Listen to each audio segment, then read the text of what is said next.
এই মুহূৰ্তত প্ৰতিদিন লাইভ আসামৰ দৰ্শকসকলক দিব লৈছে এটি গুৰুত্বপূৰ্ণ বাৰ্তা সংযুক্ত মুক্তি বাহিনী অসম স্বাধীনৰ প্ৰচাৰ বিভাগ সদস্য কেপ্টেইন ৰুমেল অসমৰ স্বাক্ষৰিত এক বিবৃতি যোগেদি সংগঠনটোৱে অসমৰ প্ৰাকৃতিক সম্পদ লুণ্ঠন কৰি উপনিৱেশিক ভাৰত ৰাষ্ট্ৰৰ চাহিদা পূৰণত ব্যস্ত থকা ভাৰত ৰাষ্ট্ৰ তথাকথিত ৰাজহুৱা খণ্ডৰ তৈল প্ৰতিষ্ঠান তেল আৰু প্ৰাকৃতিক গেছ নিগম ভাৰতীয় তৈল নিগম আৰু অইল ইণ্ডিয়া লিমিটেডক 7টি বিষয় মানি চলিবলৈ সংযুক্ত মুক্তি বাহিনী অসম স্বাধীনৰ উপসভাপতি আৰু সেনাধ্যক্ষ লেফটেনেণ্ট জেনেৰেল পৰেশ অসমৰ স্বাক্ষৰিত এখন ৰাজহুৱা জাননী সংবাদ মাধ্যমলৈ প্ৰেৰণ কৰিছে 7টি বিষয় ক্ৰমে প্ৰথম জন্ম লগ্নৰে পৰা এই প্ৰতিষ্ঠানকেইটাই অসমৰ সম্পদ কিমান নিলে আৰু লাভৰ কিমান অংশ পালে তাৰ শুদ্ধ তথ্য মুকলিকৈ প্ৰকাশ কৰিবলৈ দাবী জনাইছে আলফা স্বাধীনে দ্বিতীয় এই প্ৰতিষ্ঠানকেইটা পৰিচালন সঞ্চালকৰ পদ যোগ্য থলগিৰি ব্যক্তিৰ বাবে সংৰক্ষণ কৰাৰ দাবী আলফা স্বাধীনৰ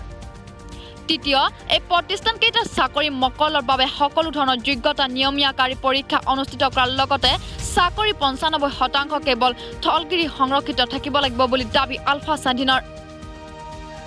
চতুৰ্থ উপৰোক্ত প্ৰতিষ্ঠানকেইটাত চাকৰি নিয়োগৰ ক্ষেত্ৰত এক অসাধু গোষ্ঠীয়ে লগতে ইয়াত থলগিৰি মানুহো জড়িত আছে বুলি উল্লেখ কৰি কৰা বজাৰ চলাই আছে য'ত একোটা চতুৰ্থ বৰ্গৰ চাকৰিৰ বাবে ২৫ৰ পৰা ৩০ লাখ উৎকোচ লোৱা হয় আৰু ৮০%তকৈ ওপৰত চাকৰি নিয়োগ অনৈতিক পথেৰে চলি আছে গতিকে এই অসাধু গোষ্ঠী উৎখাত কৰি চাকৰি নিয়োগৰ ক্ষেত্ৰত স্বচ্ছতা অৱলম্বন কৰক পঞ্চম ঠিকাভিত্তিক নিয়োগ বন্ধ কৰি চাকৰি নিয়মীয়া কৰক ষষ্ঠ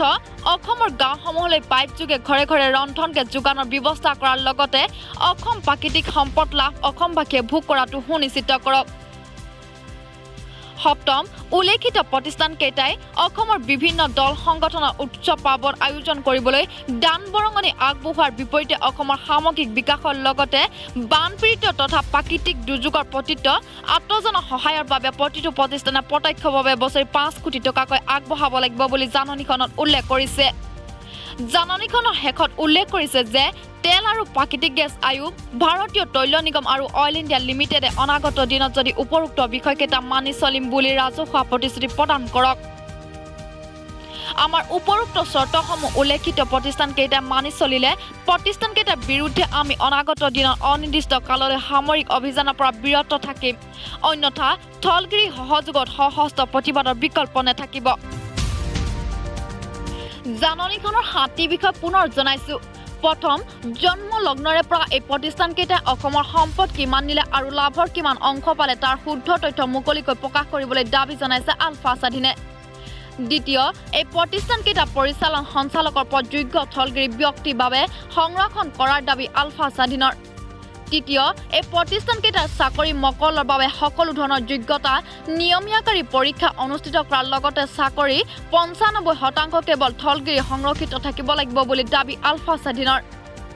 চতুৰ্থ উপৰোক্ত প্ৰতিষ্ঠানকেইটাত চাকৰি নিয়োগৰ ক্ষেত্ৰত এক অসাধু গোষ্ঠীয়ে লগতে ইয়াত থলগিৰি মানুহো জড়িত আছে বুলি উল্লেখ কৰি কৰা বজাৰ চলাই আছে য'ত একোটা চতুৰ্থ বৰ্গৰ চাকৰিৰ বাবে ২৫ৰ পৰা ৩০ লাখ উৎকোচ লোৱা হয় আৰু ৮০%তকৈ ওপৰত চাকৰি নিয়োগ অনৈতিক পথেৰে চলি আছে গতিকে এই অসাধু গোষ্ঠী উৎখাত কৰি চাকৰি নিয়োগৰ ক্ষেত্ৰত স্বচ্ছতা অৱলম্বন কৰক পঞ্চম ঠিকাভিত্তিক নিয়োগ বন্ধ কৰি চাকৰি নিয়মীয়া কৰক ষষ্ঠ অসমৰ গাঁওসমূহলৈ পাইপ যোগে ঘৰে ঘৰে ৰন্ধন গেছ যোগানৰ ব্যৱস্থা কৰাৰ লগতে অসমৰ প্ৰাকৃতিক সম্পদৰ লাভ অসমবাসীয়ে ভোগ কৰাটো সুনিশ্চিত কৰক সপ্তম উল্লেখিত প্ৰতিষ্ঠানকেইটাই অসমৰ বিভিন্ন দল সংগঠনৰ উৎসৱ পাৰ্বণ আয়োজন কৰিবলৈ দান বৰঙণি আগবঢ়োৱাৰ বিপৰীতে অসমৰ সামগ্ৰিক বিকাশৰ লগতে বানপীড়িত তথা প্ৰাকৃতিক দুৰ্যোগৰ প্ৰতিত আত্মজনৰ সহায়ৰ বাবে প্ৰতিটো প্ৰতিষ্ঠানে প্ৰত্যক্ষভাৱে বছৰি ৫ কোটি টকাকৈ আগবঢ়াব লাগিব বুলি জাননীখনত উল্লেখ কৰিছে জাননীখনৰ শেষত উল্লেখ কৰিছে যে তেল আৰু প্ৰাকৃতিক গেছ আয়োগ ভাৰতীয় তৈল নিগম আৰু অইল ইণ্ডিয়া লিমিটেডে অনাগত দিনত যদি উপৰোক্ত বিষয়কেইটা মানি চলিম বুলি ৰাজহুৱা প্ৰতিশ্ৰুতি প্ৰদান কৰক আমাৰ উপৰোক্ত চৰ্তসমূহ উল্লেখিত প্ৰতিষ্ঠানকেইটা মানি চলিলে প্ৰতিষ্ঠানকেইটাৰ বিৰুদ্ধে আমি অনাগত দিনত অনিৰ্দিষ্ট কাললৈ সামৰিক অভিযানৰ পৰা বিৰত থাকিম অন্যথা থলগিৰি সহযোগত সশস্ত্ৰ প্ৰতিবাদৰ বিকল্প নাথাকিব